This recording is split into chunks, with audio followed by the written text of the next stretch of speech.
I almost died more than once, all right? If you guys had has anybody on here had a near-death experience? Either, yeah, boom, few people. Me too. I worked for a bungee jumping company back before we used to sue people. I wouldn't have sued them anyways because it was one of my mentors growing up.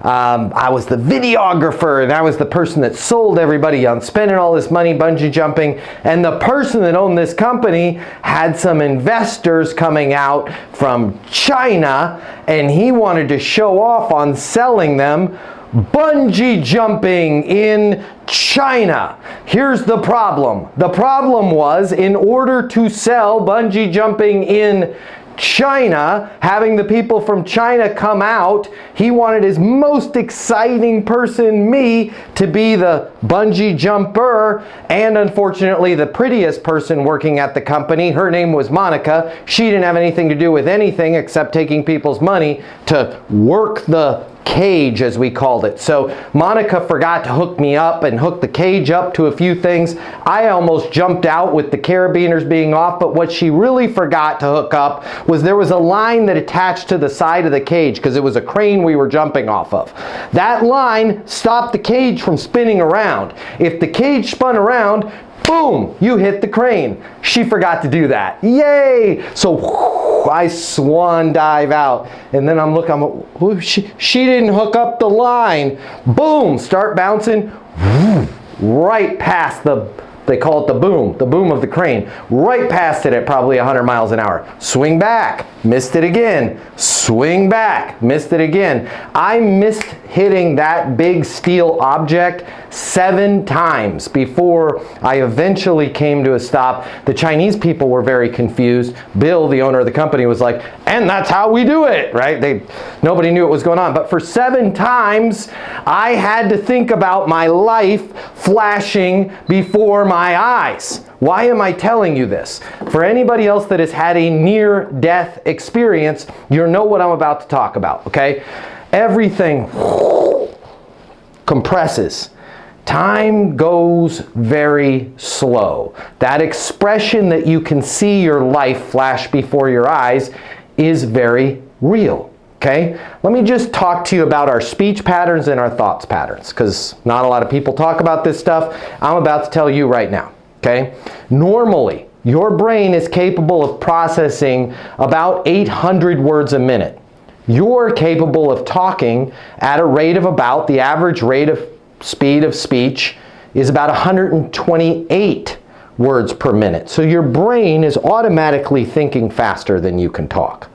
If you've had a near-death experience, like I did with the bungee jumping, you're now at a rate of probably 1,600 to 2,000 words per minute, thoughts per minute, things going on in your brain. It's 2 to 3 times. Your brain is working that much faster because the consequences are death, okay? So your brain is now all systems go trying to figure this out, okay? You have the ability when you're about to die to also talk really, really fast because everything is like, I've got to work myself out of this position. Why are we talking about death? Because your chemicals in your body work the same. Adrenaline works the same. And I'm not saying Dave is going into a medical practice and they're going to kill him like it's Jason or the guy from Halloween. Was it Jason? Was Friday the 13th. Michael Myers pops out. That would scare Dave. But working these big deals, working with customers, we can't help but have our adrenaline kick in, okay? So here's what I want to talk to you about today.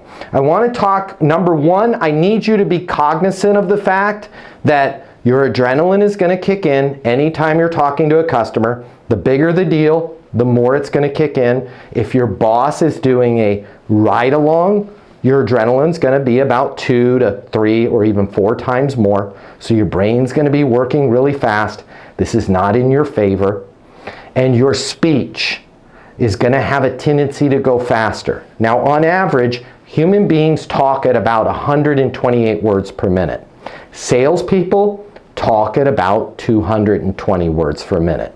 Hence the term fast-talking salesperson.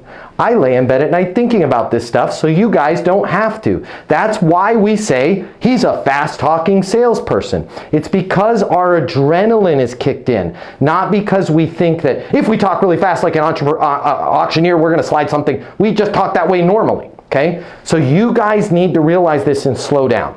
You have to, and we talk about this on the Easton University portal, you guys have to embrace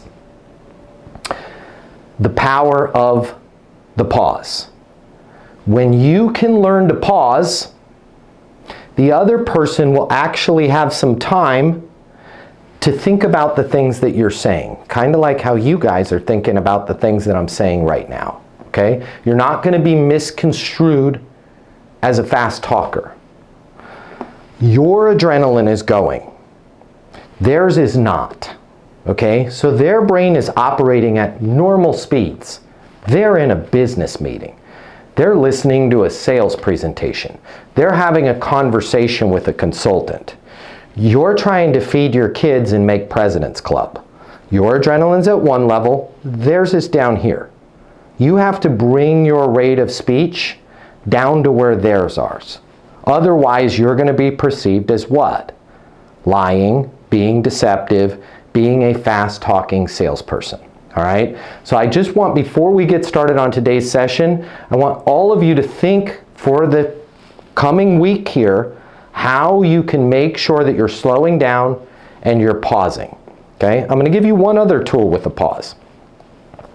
When somebody, whether it's a prospect, whether it's a customer, whether it's your boss, or some jabroni in your office that likes to bust your chops.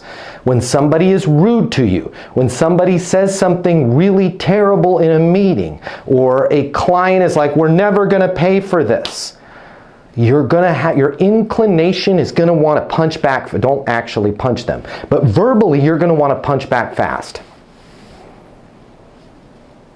Just do that, okay? The next time somebody's being difficult to you in a meeting, well, Dave, you know, there's no way we're going to get this thing approved with the rates you guys are charging. I don't think so. It's the exact same rates that we had last term. What are some of your thoughts here? Slow down before you answer. Hey Dave, there's no way we're going to get this approved with the rates that you guys are charging this time. I don't think so. It's the exact same rates you paid last year. Now we're in a fight, okay? Nothing is going to shut somebody down that's being difficult with you better than you not saying anything.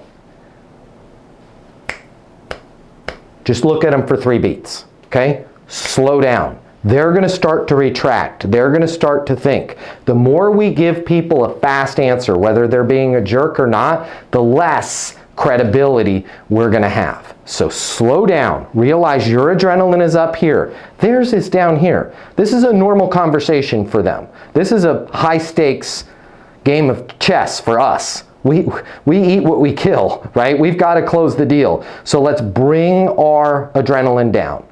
Let's slow down in our speech. And let's make sure that we're pausing, okay? It's not going to make you sound stupid. It's going to make you seem intelligent. The other last little byproduct I'm going to give you with the pause, and you guys would hopefully never know this, I was a notorious and ah. My drug of choice was ah. That was my drug of choice, right? Some people, Jerry Garcia had all the other ones. I took the ahs, right? R.I.P. Jerry, right? Chris, that was my drug of choice. Once I learned to pause, guess what fell away? All the and we don't even realize we're doing it. But if I'm consciously pausing, I'm not saying you know what I'm saying? Okay, that's a new one. That one is just, oh, you know what I'm saying? Know what I'm saying? Know what I'm saying? Know what I'm saying? Everybody's saying that now. Okay, not just rappers. No, I was in a meeting with a software company and somebody said, know what I'm saying? I was like, what? What? Did Wu-Tang Clan start working here? It was the weirdest thing ever, and it just went through the meeting, and everybody was like, wow, that was weird. And the person that was saying it, know what I'm saying? I don't even think know what I'm saying. They realized that they were talking like that, know what I'm saying? You guys have to learn how to slow down. You guys have to learn how to be skillful. Sometimes less is more when we're talking.